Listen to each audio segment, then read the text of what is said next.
Well, hi everyone. How you doing? It's good to see you. I guess I'm getting a little stir crazy when I just start to wear my older son's clothing, and actually this is my sweatshirt, my NYU sweatshirt, but this is his hat, and this just a different look for today, I guess, a little bit, and kind of reflects the day itself. It's sunny out, but it is cold. It is windy out there. It is quite a day after that storm we had. A bit of a different feel to this Good Friday, and it is Good Friday, and we had our service last night that was released at 7 o'clock, our Tenebrae service. Hope you enjoyed that if you had a chance. If you didn't get a chance to look at it, it's still, of course, on both of our platforms on YouTube and also on Facebook. So you could check a chance to do that. So it's, as I said, a different sort of a day, and I heard follow up on it yet, but I heard that now Governor Murphy is requiring that people wear masks when they go to essential places such as stores, pharmacies, places like that. So that's become a requirement now, is my understanding. I'm not sure how they're going to police that, but I guess they will. Not a bad idea. Don't think it could hurt to wear a mask. I think we could all get into the habit of doing that as we continue to fight the coronavirus and try to maintain physical distancing, social distancing as much, because I think wrong impression. It really is a physical distancing of 6 feet, and social distancing really means that we're isolating what we want to do. Well, we want to stay connected. We want to do it safely, but we want to stay connected. So, but we are distancing, though. We're going to continue to do that. And this idea of wearing masks now, as Governor Murphy has said, at least that's what I heard. Haven't had a chance to check on it yet. Maybe some of you know more. And I do see, Robin, that you're on this morning. Good to see you. And Tracy, you're back with us too this morning. Cindy, good to see you too. Saw Marilyn coming on, and Debbie morning as well on Facebook Live. So good to be with you as we continue to join together. It might be a little bit of a strange day as far as the internet goes with all this windiness going on. So hi Peggy, how are you? I just see you came on, and Karen, good to see you too. Thank you for the kind words, Peggy, about the Tenebrae service. Appreciate that. Yeah, with the wind, I think it's going to affect our internet connection here, so I may go in and out, but I'm just going to plow on ahead here with Facebook Live, and hopefully you're still able to hear and see me. So, if you just came on, by the way, I guess I'm going a bit stir crazy, and just put on, my sweatshirt and my son's hat because it's a cold, windy day, so I feel kind of this way today. Anyway, there's really not a whole lot of new news from the church to update you on. We just continue to be in this lockdown. Church continues to be change going on with that at this point. So just to let you know that we will continue to be releasing our worship videos at 9:30 on Sunday mornings. Of course, this Sunday, special Sunday, is Easter Sunday. By the way, today at 12 noon, in just a short hour and 8 minutes or so, we'll be releasing a Stations of the Cross video as a devotional piece, about 20 minutes or so, on both of our platforms, as a way to worship, as a way to enter into devotion, as a way to meditate on the meaning of this Good Friday. So that's in a short hour and 8 minutes or so at 12 noon. Okay? So we're going to continue through the Gospel of John today. And yesterday we left off with Jesus in this long discourse in the end of chapter 6, and we mentioned how Jesus in John's Gospel has these long discourses, unlike in the Synoptic Gospels in Matthew, Mark, and Luke, where Jesus has these little pithy statements that he uses, aphorisms they're sometimes called in biblical studies, but short, memorable things that people could commit to memory. In John's Gospel, Jesus is much more verbose. He goes on these long talks, and that's what the end of chapter 6 is in his discourse on the bread from heaven. And we talked about that quite a bit at length yesterday. Now, chapter 7 begins with some real textual issues in the Gospel of John. It's really fascinating to think about how these books were written. We'll never really know for sure how they were written, but interesting clues in there. So right away in chapter 7, in the first verse, marker, you might say, that John uses. In the Greek, it's metatauta, and that just means after this. And John uses the thing after the previous incident has happened, or this discussion or discourse has happened. After this, something else happens. So it doesn't really tell us. And as we're going to see, he leaves out, it seems, a lot of events. If we look at this sequentially, if we look at this gospel as, leaving out a lot of stuff here, he's only highlighting certain things. Chapter 6, as we talked about, the previous chapter, took place near the festival of the Passover, right? And we see that from chapter 6, verse 4. And this would have been, scholars think, the Passover between winter and spring of the year 32, okay, during Jesus' ministry, which was actually 1 year before the crucifixion. And then, so let's just hear this for a second in verse 1. After this, Jesus went about in Galilee. He did not wish to go about in Judea because the Jews, and again, when we see Jews in John's gospel, think Jewish leadership, it's not the whole people, okay? The Jewish leadership were looking for an opportunity to kill him, okay? And then verse 2, now the festival, the festival of booths is also known as the festival of tabernacles. And like we said in chapter 6, we're talking about the Passover in the year 32. Here we're talking about the Feast of Tabernacles, and so also in the year 32. And the difference between those two festivals was about 6 months or so, all right? So John is waiting a whole 6 months to record something else that happens in the ministry of Jesus. And so John's very selective in his approach as to what he includes in his gospel and what he chooses to leave out. And if you remember, and maybe we'll get this far, we just might, at the very end of the gospel, chapter 21 in verse 25, the very last verse in John's gospel, he kind of admits this, doesn't he? He says, there are also many other things that Jesus did. If every one of them were written down, I suppose that the world itself could not contain the books that would be written. So John is telling us right there that he's not, chapter 6 to chapter 7 kind of tells us that, because he goes from the feast of the Passover in what he is recording from the life of Jesus. So here we have then this scene set up where Jesus does not wish to go to Galilee. Now, in verse 3, very interesting verse, others said to him, leave here and go to Judea, so that your disciples also may see the works you are doing. And then verse 4, for no one who wants to be widely known acts in secret. If you do these things, show yourself to the world. Okay, and the brothers here are talking about the signs. So Jesus' brothers, what does that mean? What exactly does that mean? There's a couple schools of thought here. There are different, as I say, different ways of looking at this. Jerome, one of the early church fathers, thought that this phrase meant that Jesus' cousins, okay? Jesus' cousins, because there was a feeling or a teaching, you might say, in the early church that continues in some ways to this day, that Joseph and Mary had no children. That, of course, according to the story of the birth of Jesus, Mary underwent the Immaculate Conception, right, and became pregnant by the Spirit of God. So there is this teaching that they did not have any children. So St. Jerome said in the early church, he argued that the brothers, okay? So that's one way of looking at it, and that's not really widely held anymore. Then there was the view of Epiphanes, a teacher also in the early church. And Epiphanes, this school of thought, said that Jesus' brothers refers to children of Joseph, strictly children of Joseph by a former marriage.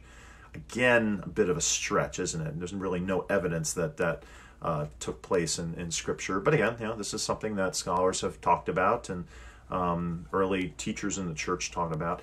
So the prevailing view is held by a fellow named Helvidius, a 4th century theologian. And Helvidius, this is called the Helvidian view, okay, of this question.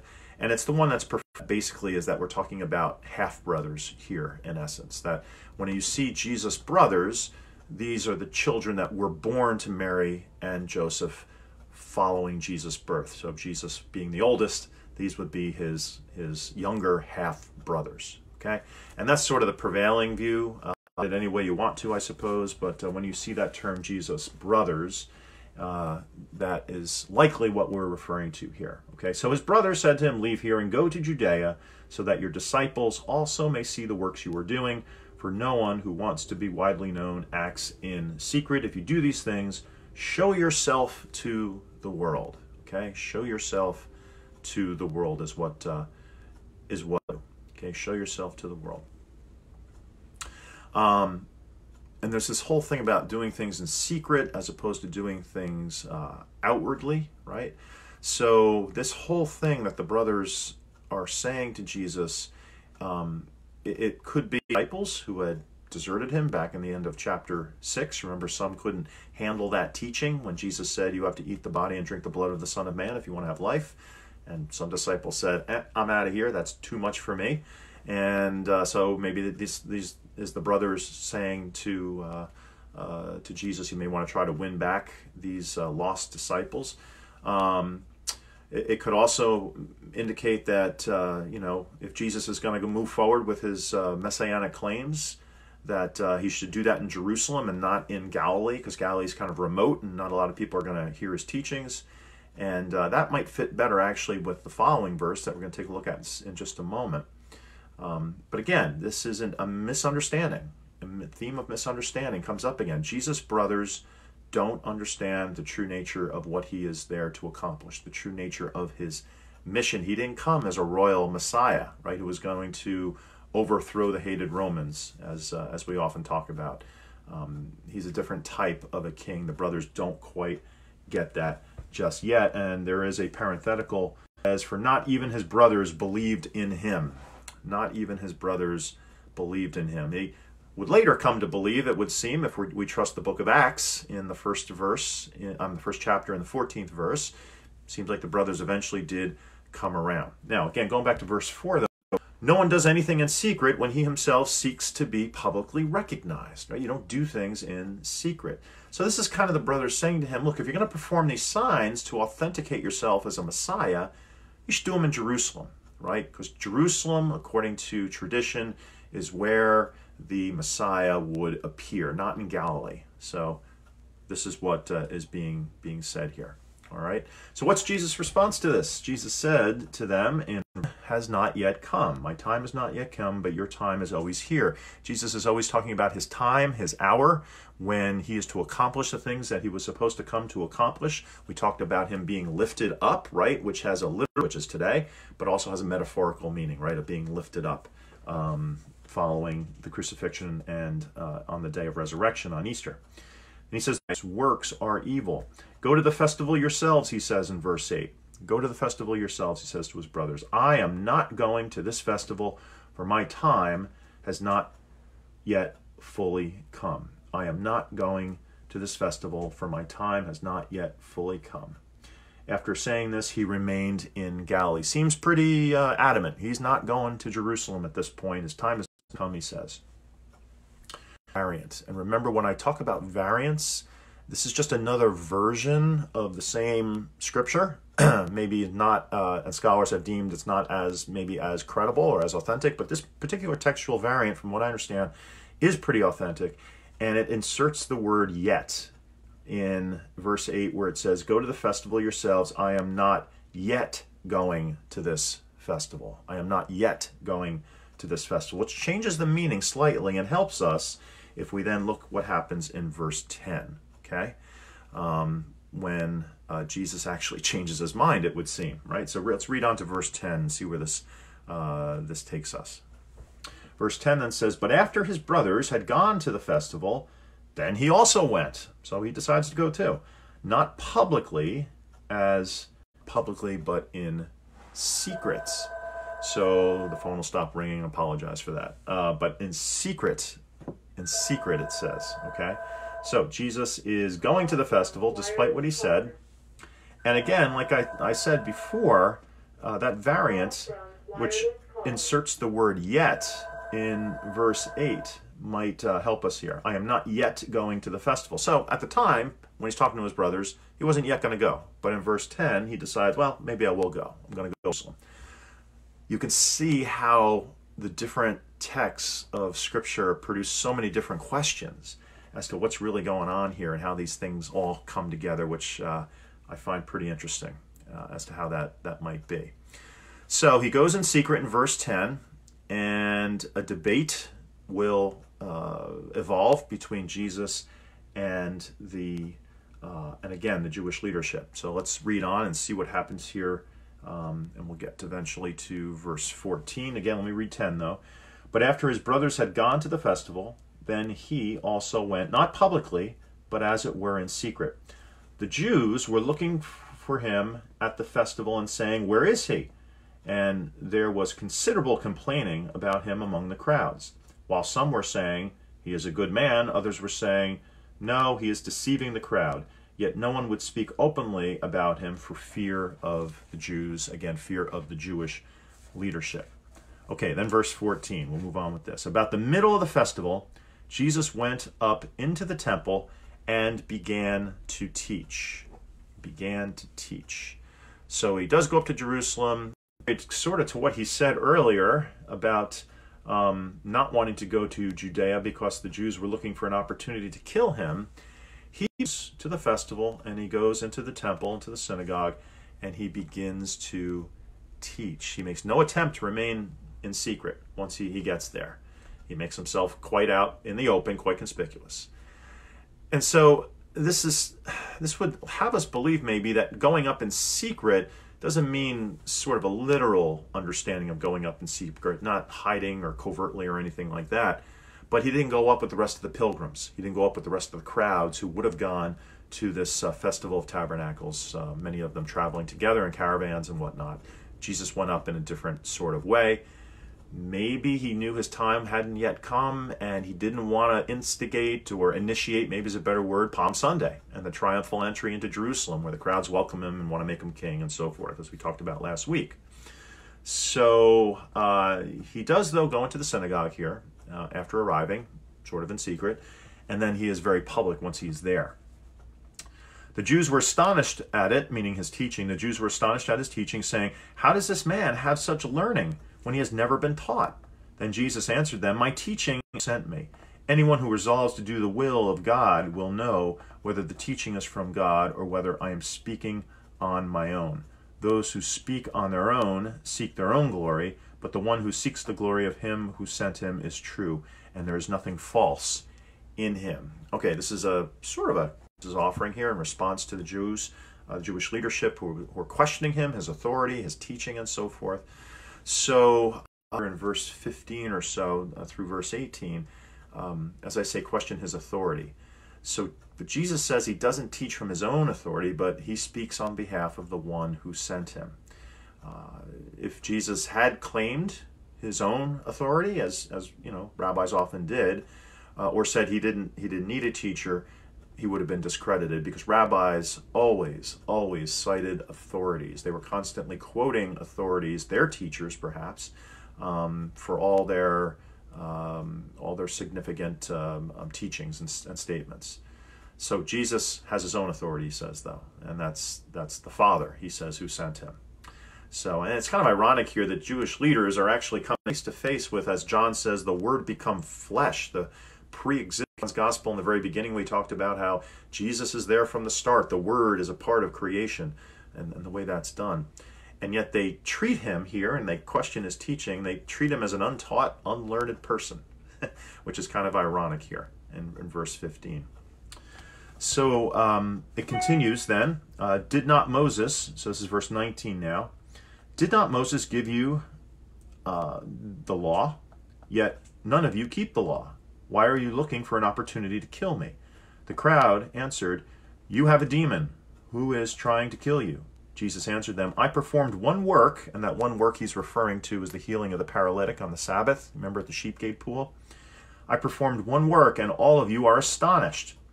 Moses gave you circumcision." It is, of course, not from Moses, but from the patriarchs, and so John gives a little parenthetical explanation here. "And you circumcise a man on the Sabbath." So Jesus is saying here that Moses gave you the law, and particularly about circumcision, which you do on the Sabbath. Is that not a work also? Jesus is going to say here. If a man receives circumcision on the Sabbath, in order that the law of Moses may not be broken. Are you angry with me because I healed a man's whole body on the Sabbath? Do not judge by appearances, but judge with right judgment. Okay, do not judge by appearances, but judge with right judgment. So, first thing to say here, or tabernacles, they probably didn't know about this plot against Jesus. The plot on the part of the Jewish leadership really is something that is not being followed through on yet. They're just talking. As I said before, the work that Jesus refers to here in verse 21 is probably the healing of the paralytic at the pool at Bethesda, the Sheep Gate pool. And so he talks about how this work was done on the Sabbath. You're angry with me about that, and yet you, according to the law of Moses, you circumcise on the Sabbath as well. Is that not also a work, right? And so this is a very interesting argument that Jesus makes here. He says, you know, you're doing work on the Sabbath just as I did, and yet you're angry at me for this. What's that about? Okay, and so Jesus says, don't judge by appearances, but basically judge with look at the outcome. This man is healed on the Sabbath. This is a good work. It is something that the Sabbath is created for, right? Something that the Sabbath is made for. And again, that reminds us of the statement that Jesus once makes, that the Sabbath was created for humankind, not humankind. And we're going to talk a little bit more about that. I think I'm going to hold it right there. That's a lot of information of the Gospel of John. There's a lot of substance in here and a lot to think about. So I would see part of chapter 7 again and read through it at your leisure, and maybe look up some references or commentaries and see what others are saying about this. This is just sort of my take a little bit on what's being said here, and hopefully it sparks a little bit of thought on your part, maybe some more investigation, because we want to dig deep when we get into Scripture. We want to know the background as much as we can, the setting and so forth, and so we can grab some really important meaning out of this for our lives. Now, that's the whole purpose of doing this, right? So have a great day today, friends. It is Good Friday. In now just almost 47 minutes from now, we'll be releasing the Stations of the Cross. I believe it's 12 noon we talked about, which would make sense on Good Friday, wouldn't it? So that's coming up today, and find a nice quiet spot if you can, and when that worship movie comes on, and again, it's not going to be us. It's an outside piece that we found. That why reinvent the wheel? Church, actually, and I just think it's very contemplative and well done. And I'm trying to think who gave us that. But anyway, we do have it, and you'll gather a lot from that today, and it will bless you today. So, hello to everyone else who has joined in. Barbara, I see, and who else? Let's see, we got others here. Marianne and Sandy. Sandy, I hope you're doing well. Good to see you. Deb Farrar, good to see you. My good friend Lindsay Mitchell is on as well. Good to see you too. And Kenny, you're back with us, as is Chris Chichester. Good to see you. And Sarah Sempier. Happy birthday, I believe, to Sarah, if I'm not mistaken. I don't know if it's today or it was yesterday. I have to look that up. Don't remember which it was. Karen, good to see you on. Also, lots of folks on Facebook Live this morning. Susan, good to see you on as well. And hope you've enjoyed this. And if you didn't get a chance to see it all, you can always go back after it posts in just a few minutes on our Facebook page. So have a blessed day. Keep hunkering down. Keep practicing that physical distancing. I want to get away from social distancing because we have to remain social. We don't want to distance ourselves entirely. We know what it means, right? But we want to remain connected, though. So have a great Good Friday today. And as we continue to journey through these days, we will worship on Sunday morning, then on Easter Sunday. So be well and enjoy. Blessings.